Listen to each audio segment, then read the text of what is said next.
The vanishing village.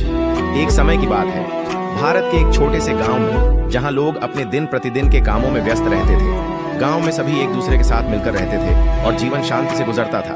लेकिन एक दिन गांव के लोग महसूस करने लगे कि उनके आसपास कुछ अजीब हो रहा है। रात के समय लोग अक्सर अजीब आवाजें सुनते थे, जैसे कोई इमारत गिरने की आवाज या फिर किचन से बर्तन गिरने की आवाजें आती थीं। लेकिन जब वे बाहर जाते थे तो कुछ नहीं दिखाई देता था। ये सब इतना अजीब था कि लोग धीरे धीरे डरने लगे।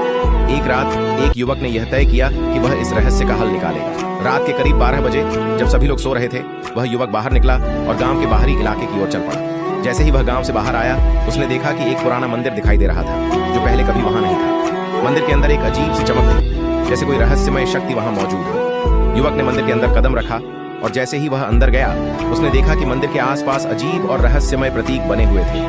मंदिर के गर्भगृह में एक पुरानी किताब रखी थी।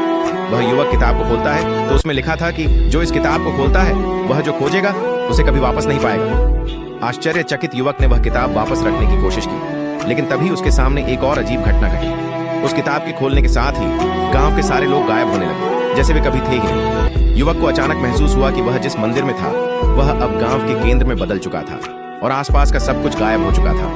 गांव पूरी तरह से अदृश्य हो गया था, जैसे वह किसी दूसरे आयाम में चला गया हो। अगली सुबह जब लोग उस युवक को खोजने आए, तो उन्हें न तो युवक मिला और न ही वह गांव।